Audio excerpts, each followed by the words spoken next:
Namaskar students, how are you? I hope you all are well and safe at your home. Students, in our previous lecture, we have completed revision of chapter 15 in textbook. Now we will do the revision of textual question and answer of chapter 15 which is written in your F&B. Okay? So let's start.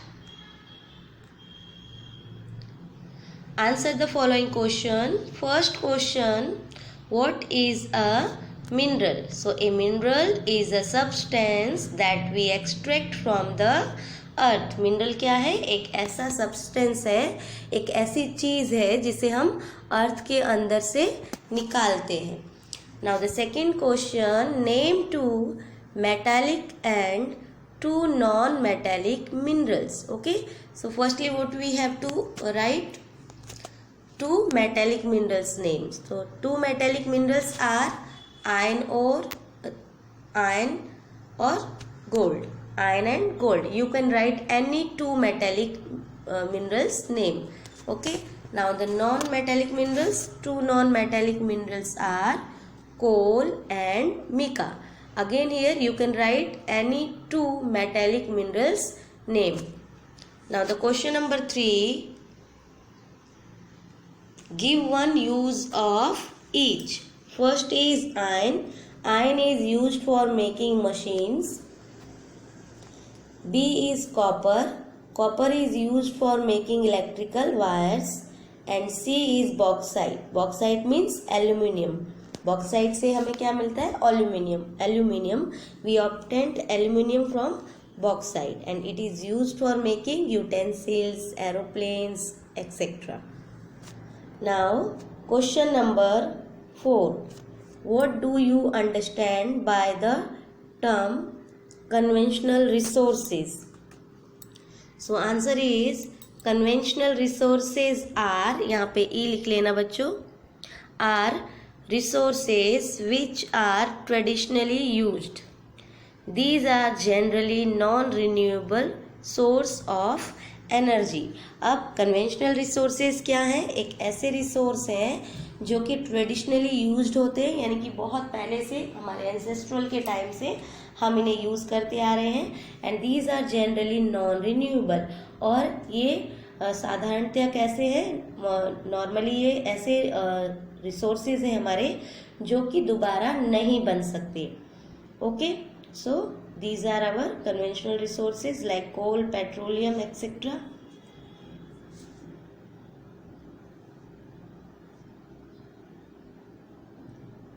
Now question number 5. Why should we conserve minerals? Answer is we should conserve minerals because our economic development like agriculture, industries, transport, etc. depend on it. These minerals are limited. अब हमें जो हमारे minerals हैं उन्हें conserve करने की ज़रूरत क्यों है? क्योंकि हमारे मिनरल्स जो हैं वो उनके ऊपर हमारी पूरी इकोनॉमिक डेवलपमेंट डिपेंड करती है. हमारी कंट्री की इकोनॉमिक डेवलपमेंट यानी अर्थव्यवस्था सब कुछ उस पर ही डिपेंड करता है. लाइक एग्रीकल्चर के लिए भी हमें मिनरल्स की ज़रूरत होती है. इंडस्ट्रीज़ के लिए भी मिनरल्स की ज़रूरत होती है. एज अ रॉ मटेरियल हमें बहुत सारे इंडस्ट्रीज़ ऐसे हैं जो कि मिनरल्स को रॉ मटेरियल की तरह यूज़ करते हैं. And transport etcetera. और ट्रांसपोर्ट के लिए भी क्योंकि जैसे आयरन का यूज़ पढ़ा था आपने. Iron is use for making machineries, heavy machineries, vehicles, इन सबको बनाने के लिए हमें आयरन की ज़रूरत पड़ती है. Aluminium required for making aeroplane. तो जिस तरीके तो ये मिनरल्स यूज़ करके हम ट्रांसपोर्ट की जो फैसिलिटीज़ है वो प्रोवाइड करते हैं लोगों को. और फिर जो हमारा एग्रीकल्चर है उसके अंदर भी बहुत सारे ऐसे मिनरल्स हैं जो यूज़ में होते हैं. इवन एग्रीकल्चर्स के टूल्स हैं, ट्रैक्टर है, ये सारी चीज़ें भी किससे बनते हैं? मिनरल्स से. कौन से मिनरल? आयरन और other things. Okay, so and after then these minerals are limited. और साथ ही साथ कंजर्वेशन का सबसे बड़ा कारण भी क्या है कि ये मिनरल्स हमारे लिमिटेड हैं, एक बार अगर ये खत्म हो गए तो ये दोबारा नहीं बन सकते। क्यों? क्योंकि इनके बनने का प्रोसेस बहुत लंबा है। Millions of years ago accidentally कुछ चीज़ें हमारी अर्थ के अंदर दब गई और वही धीरे धीरे कन्वर्ट होकर इन मिनरल्स में चेंज हो गई। लेकिन अब इस बात की तो कोई श्योरिटी नहीं कि फिर से उस तरीके का कोई एक्सीडेंट हो और फिर जल्दी जल्दी से ये मिनरल्स वापस हमारे अर्थ के अंदर बन जाए, या फिर हम ये सारी चीज़ें देखने के लिए अलाइव रहेंगे। नहीं हो सकता ना। तो ये सारी जो मिनरल्स हैं हमारे, ये लिमिटेड हैं, तो हमें इनका कंजर्व करना चाहिए। मीन्स इन्हें बचाकर बहुत वाइजली यूज़ करना चाहिए। मैंने आपको पहले भी बताया था, अगर हम बहुत ही वाइजली, बहुत सोच समझ कर अपने मिनरल्स को और एनर्जी रिसोर्सेज को यूज़ करते हैं तो भी ये मुश्किल से 200 और 250 ईयर्स तक ही चल पाएंगे। और जिस तरीके से हम आज यूज़ करने लग रहे हैं, बिना सोचे समझे, वेस्ट भी हो रहा है ये, अगर इसी तरीके से हम यूज़ करते रहे तो ये हार्डली 50 ईयर्स तक भी हमें मिल पाए। Okay, now here is question again from your page number 29। Find out, name 2 varieties of cement. आपके टेक्स्ट बुक में क्वेश्चन था कि आपको 2 वेराइटीज ऑफ सीमेंट की लिखनी थी। तो first is ordinary Portland cement, जिसे OPC कहते हैं, और ये जनरली हर जगह, दुनिया के हर जगह में इसका यूज़ होता है और बहुत ज़्यादा यूज़ होता है। नॉर्मल जो भी हमारे वर्क हैं उसे करने के लिए सीमेंट, ये ऑर्डिनरी पोर्टलैंड सीमेंट का यूज़ हम करते हैं। Okay, and second is quick setting cement, और दूसरी वैरायटी क्या है? Quick setting cement. इसे मोस्टली उन कंस्ट्रक्शन में यूज़ किया जाता है जो पानी के अंदर हो रहे हो, लाइक डैम्स बनाने हैं, ब्रिज बनाना है, या फिर ऐसे वेदर में जहाँ पर मॉइस्चर ज़्यादा है, जैसे रेनी सीजन है या विंटर है।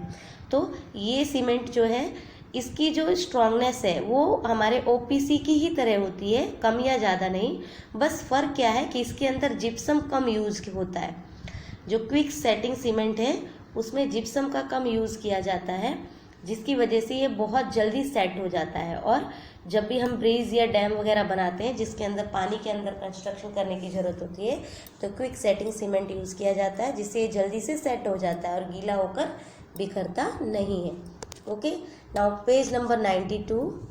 Find Mumbai High. क्वेश्चन क्या था? Find out what and where is Mumbai high.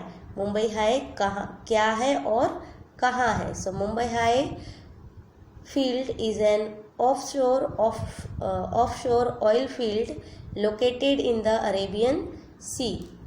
जो हमारा मुंबई हाई है बच्चों, वो क्या है? एक फील्ड है ऑफशोर, यानी कि सी के लास्ट एंड पर, किनारे पर एक एरिया है जो कि ऑयल फील्ड है, जहाँ पर हमें ऑयल मिलते हैं इन द अरेबियन सी के अंदर। And approximately 160 kilometre west of the Mumbai coast, और ये मुंबई कोस्ट से 160 किलोमीटर वेस्ट में है। और मुंबई कहाँ है? इंडिया में। And it is discovered in 1974 को इस फील्ड को जो है डिस्कवर किया गया था। एंड कॉमेंस्ड प्रोडक्शन इन 1976, और यहाँ पर जो प्रोडक्शन स्टार्ट हुआ वो 1976 में हुआ, यानी कि 1974 में डिस्कवर्ड हुआ। फिर इस एरिया पर प्लांट सेटअप किए गए जिसके थ्रू हम ऑयल अर्थ क्रस्ट करके सी के अंदर से निकाल सकते थे। और फिर 2 इयर्स का टाइम लगा और उसके बाद से यहाँ से ऑयल निकलने लगा। And is operated by the oil and natural gas corporation, और ये जो हमारा मुंबई हाई है वो किसके द्वारा ऑपरेटेड है? The oil and natural gas corporation, जिसे शॉर्टकट में ONGC भी कहा गया है। ओके, ONGC की फुल फॉर्म क्या है? Oil natural gas corporation. Okay, oil and natural gas corporation. तो बच्चों यहाँ पर हमारा जो है चैप्टर नंबर 15 के टेक्सचुअल क्वेश्चन आंसर जो है हमारे वो रिवीजन में कंप्लीट हो गए हैं। किसी बच्चे ने अगर कंप्लीट नहीं किया हो तो प्लीज़ इसे कंप्लीट कर लेना। और ये पेज नंबर 91 और 92 पे जो क्वेश्चन थे इसे भी हमने कवर कर लिया इस लेक्चर के अंदर। Okay student, so now in our next video we will do the revision of worksheet. Chapter 15 के वर्कशीट का रिवीजन करेंगे. Okay, so in homework what you have to do question number 3, 4 and 5. 3, 4 and 5 you have to write in your revision part in your FNV. Okay, so now take care students. Goodbye.